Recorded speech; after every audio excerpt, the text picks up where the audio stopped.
ആദരണീയരായ ഉലമാക്കളെ, സുന്നത്ത് ജമാഅത്തിന്റെ സാരഥികളെ,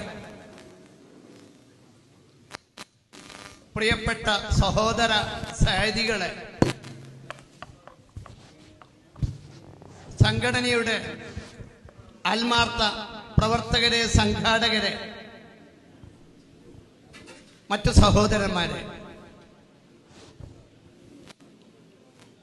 സൈദിയ വരാൻ പോകുന്ന സൈദിയ സമ്മേളനത്തിന്റെ ഐതിഹാസിക വിജയം വിളിച്ചോതുന്നതാണ് ഈ പ്രൗഢമായ സദസ്സ് എന്നുള്ളത് അവിതർക്കിതമാണ്. സൈദിയെ സംബന്ധിച്ച് ആധികാരികമായി പറയാനുള്ള അധികാരം എനിക്കില്ല. ഞാൻ അതിൻ്റെ ഒരു എളിയ സേവകൻ മാത്രമാണ്. പക്ഷേ മലയാളത്തിൽ ഒരു പ്രയോഗം കേട്ടിട്ടുണ്ട്, തീയിൽ മുളച്ചത് വെയിലത്ത് വാടുകയില്ല എന്ന്. അധികം ഈ പ്രയോഗം കേൾക്കുന്നത് രാഷ്ട്രീയ വേദികളിലാണ്. പക്ഷെ അത് ആലങ്കാരികമാണെങ്കിൽ തികച്ചും അന്വർത്ഥമാണ്, സാർത്ഥകമാണ് സൈദിയെ സംബന്ധിച്ചിടത്തോളം ഈ പ്രയോഗം. പറയാൻ കാരണം, സുന്നി പ്രാസ്ഥാനിക നേതാക്കന്മാരുടെ ഗൾഫിലെ പടയോട്ടത്തിന് മുമ്പായിട്ട് തന്നെ എന്റെ വന്യനായ പിതാവ് പി എ അബ്ദുള്ള മൗലവി നബ്ബറല്ലാഹു മർക്കദഹു, കോഴിയോട് മൊയ്തീൻകുട്ടി മുസ്ലിയാറും ഗൾഫിൽ പിരിവിന് പോയി. എന്റെ ഉപ്പ പറയുന്നത് ഞാൻ നേരിട്ട് കേട്ടതാണ്. അതായത് സൈദിയുടെ ഭ്രൂണാവസ്ഥയിൽ തന്നെ സൈദിയെ വെല്ലുവിളിയെ നേരിട്ടിരുന്നു എന്ന്. ഗൾഫിലെത്തിയപ്പോൾ അവിടെ ഉണ്ടായിരുന്ന പ്രചരണം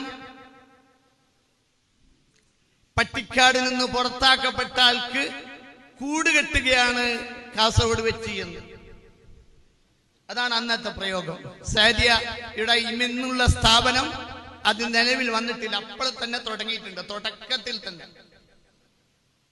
പിന്നങ്ങ് ഇങ്ങോട്ട് സൂറത്തുൽ അഹ്സാബില് അല്ലാഹു സുബ്ഹാനഹു വ തആല പറഞ്ഞ ഭീകരമായ അന്തരീക്ഷം, ഇത് ജാഊകും മിൻ ഫൗകികും വമിൻ അസ്ഫല മിൻകും വസാഗത്തുൽ അബ്സാർ വബലഗത്തുൽ ഖുലൂബുൽ ഹനാജിർ.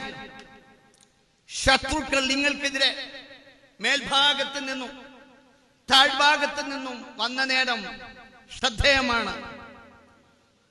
ദൃഷ്ടികൾ തെന്നിപ്പോകുമാറ്. ബലഗത്തിൽ ഖുലൂബുൽ ഹനാജിർ, ഹൃദയം തൊണ്ടക്കുഴിയിലെത്തുമാറ് എന്നത് പറഞ്ഞതുപോലെ തന്നെയായിരുന്നു. പിന്നെ അങ്ങോട്ടിങ്ങോട്ടുള്ള ആദ്യത്തെ ഭിന്നിപ്പ് തെക്ക് വടക്ക് എന്നുള്ള ഭിന്നിപ്പിലായിരുന്നു. അതാണ് പട്ടിക്കാട് നിന്ന് പുറത്താക്കപ്പെട്ടവർക്കുള്ള കൂടാരം പണി എന്നുള്ളത്. പിന്നീടുള്ള ഭിന്നിപ്പും ശീതസമരവും ഉഷ്ണസമരവും എല്ലാം തന്നെ APEK എന്ന സാങ്കേതികത്വത്തിൽ ഒതുങ്ങിയതായിരുന്നു. പക്ഷേ ഇതെല്ലാം തരണം ചെയ്തുകൊണ്ട് എത്രത്തോളം സമ്മേളന പ്രചരണം പോലും പതുക്കെയാക്കിയത്, മറ്റുള്ളവർ കേൾക്കാതെ രഹസ്യമാക്കിയ ഒരു സമ്മേളനം ഇവിടെ നടന്നിട്ടുണ്ട്. എന്നിട്ട് പോലും എല്ലാം തരണം ചെയ്തുകൊണ്ട് അല്ലാഹു സുബ്ഹാനഹു വ തആല സൈദിയ എന്ന ആ പേര് സൂചിപ്പിക്കുന്ന പോലെ സാദത്തിൽ നിന്നും സാദത്തിലേക്കാണ് അല്ലാഹു തആല സ്ഥാപനത്തെ നയിച്ചത്. ശ്രദ്ധേയമായ ഒരു കാര്യം, അവിഭക്ത കണ്ണൂർ ജില്ലയിലെ ഒരു സ്ഥാപനമായിരുന്നു ഇത്. ഖിയാസ് അനുസരിച്ച് സ്ഥാപനം വരേണ്ടത് തളിപ്പറമ്പിലോ മറ്റോ എവിടെയായിരുന്നു. പക്ഷെ അല്ലാഹു തആല വരുത്തിയത് കേരളത്തിന്റെ ഉത്തരധ്രുവത്തിലാണ്, അഥവാ കർണാടകത്തിന്റെ അയൽവക്കത്ത്. എന്തുകൊണ്ട്? കർണാടകക്കാരാണ് അൻസാരികൾ, കോഴിക്കോടും മലപ്പുറമുള്ളൊക്കെ മുഹാജിറുകളാണ്. അങ്ങനെ ഈ അൻസാരികളായ കർണാടകക്കാരാണ് സൈദിയെ സ്വാഗതം ചെയ്തത്. അതുകൊണ്ട് ഞാൻ നീട്ടിപ്പറയാനുള്ള വേദിയല്ല.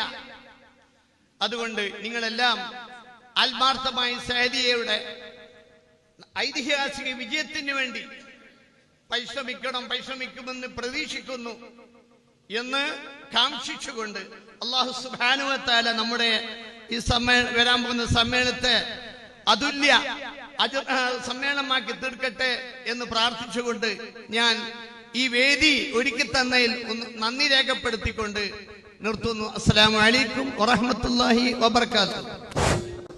നമ്മുടെ പരിപാടിയുടെ ഔപചാരികമായ ഉദ്ഘാടനം സ്വാഗത സംഘത്തിൻ്റെ ചെയർമാനും മുഹിമ്മാത്ത് ശരീഅത്ത് കോളേജിൻ്റെ പ്രിൻസിപ്പളുമായ സയ്യിദ് ഹസനുൽ അഹദൽ തങ്ങൾ നിർവഹിക്കുന്നു. ബഹുമാന ആദരവോടെ ക്ഷണിക്കും.